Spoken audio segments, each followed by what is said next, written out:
Hello guys, इस video में देखेंगे हिस्ट्री का most profitable company the Dutch East India company की स्टोरी और देखेंगे कैसे दुनिया में स्टॉक मार्केट का कॉन्सेप्ट आया। नेदरलैंड्स ये यूरोप का एक छोटा सा देश है, लेकिन ये one of the most richest and economic power house है दुनिया का। आज जो नेदरलैंड्स का सक्सेस है उसका क्रेडिट मोस्टली एक कंपनी को जाता है, the Dutch East India company. Netherlands आज एक इकोनॉमिक पावर हाउस है, लेकिन 16th सेंचुरी में देखे तो ऐसा बिल्कुल नहीं था। इनफैक्ट वो तो इंडिपेंडेंट भी नहीं था, उसका कंट्रोल था स्पेनिश एम्पायर के अंडर में। अपने इंडिपेंडेंस के लिए डच लोग ऑलमोस्ट 80 इयर्स तक लड़ाई करते रहे स्पेन के साथ। उस टाइम एशिया का जो स्पाइस ट्रेड था उसका मोनोपोली था पोर्चुगल के कंट्रोल में। एशिया से यूरोप का सब मेजर रूट्स पर पोर्चुगल का कंट्रोल था। सो डच ट्रेडर्स जो थे वो पोर्चुगल के कैपिटल लिस्बन से स्पाइसेस खरीदते और फिर उसको बाकी यूरोप में एक प्रॉफिट में बेच देते। इस बिजनेस में एक दिन प्रॉब्लम आ गई थी जब 1580 में स्पेन ने पोर्चुगल को अपने अंडर में ले लिया था। फिर स्पेन ने डच ट्रेडर्स के लिए लिस्बन को बंद कर दिया था। फिर लिस्बन के दरवाजे बंद होने के बाद डच इकोनॉमी में क्राइसिस आने लग गई। फिर ये डच लोग अपना खुद का एशिया का रूट ढूंढने लग गए। फिर बहुत सारे डच कंपनी सामने आए और वो इंडिविजुअल वॉयजेस और इंडिविजुअल शिप्स फंड करने लगे। 1595 से 1601 तक इन 6 सालों में करीब 65 शिप्स भेजे गए थे। 10 में से एक शिप तो कभी वापस नहीं आ पाए, और जो शिप्स वापस भी आए उसमें तो 2/3 ऑफ द क्रू ही वापस आ पाए। सो तब 1602 में हॉलैंड के पीएम के अंडर में एक सिंगल कंपनी की इस्टेब्लिशमेंट की गई। ये सब इंडिपेंडेंट इंडिविजुअल कंपनीज को मिलाकर एक सिंगल कंपनी बनाई गई। इस कंपनी का ओरिजिनल नाम था the United east India company और VOC फॉर शॉर्ट, लेकिन आज हम इसको डच ईस्ट इंडिया कंपनी के नाम पे जानते हैं।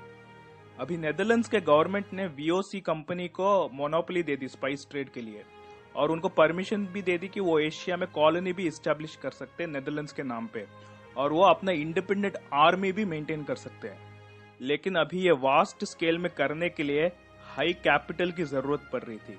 फिर VOC के मैनेजमेंट को एक सोल्यूशन आया जो बना आज के मॉडर्न कैपिटलिज्म का एक कॉर्नरस्टोन। VOC ने एम्स्टर्डम के सेंटर में एक ट्रेडिंग हाउस बनवाया जहां पे डच सिटीजन्स कंपनी के शेयर खरीद सकते हैं, ताकि फ्यूचर में जब VOC को प्रॉफिट्स मिले उन प्रॉफिट्स का शेयर भी in shareholders that is Dutch citizens को मिल पाए। इस कॉन्सेप्ट का रिजल्ट ये हुआ कि VOC ने वर्ल्ड का फर्स्ट स्टॉक मार्केट बना दिया और VOC खुद वर्ल्ड का फर्स्ट पब्लिक लिस्टेड कंपनी बन गया।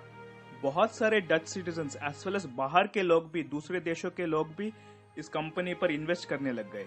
और VOC का जो इनिशियल पब्लिक ऑफरिंग हुआ था वो था अराउंड 6 मिलियन गिल्डर्स, जो आज के 110 मिलियन US$ के इक्वलेंट है। ये देश कंप्लीटली इंडिपेंडेंट भी नहीं है।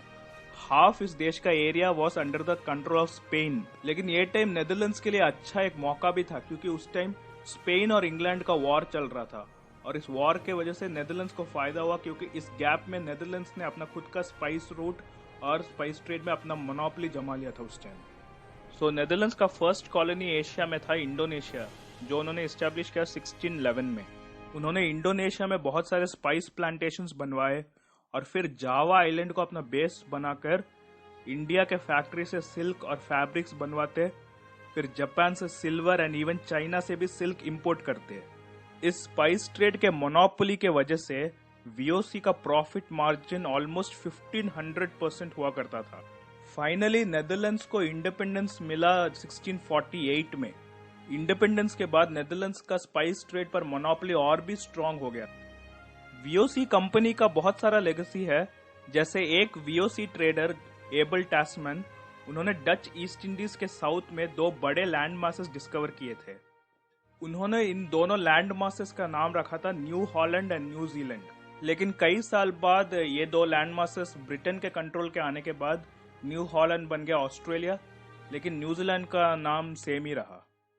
फिर बात अगर इस कंपनी की एंड की करें तो 1784 में नेदरलैंड्स की एक बहुत बड़ी हार हुई थी ब्रिटेन के हाथों, जिसमें नेदरलैंड्स ने बहुत सारे शिप्स लूज कर दिए थे। फिर ऑलमोस्ट 11 साल बाद 1795 में फ्रांस ने इन्वेड कर लिया था, और ये 2 ग्रेट पावर्स ब्रिटेन और फ्रांस के प्रेशर में डच कभी उभर नहीं पाई, और फाइनली 1799 में VOC बैंकक्रप्ट हो गई। वीओसी के एंड होने के बाद नेदरलैंड्स ने स्पाइस ट्रेड पर अपनी मोनोपोली लूज कर दी थी और नेदरलैंड्स का ग्लोबल डोमिनेंस भी खत्म हो चुका था। तो ये थी story the most profitable company in history, the Dutch East India company की। So thank you guys for watching this video and please subscribe to this channel.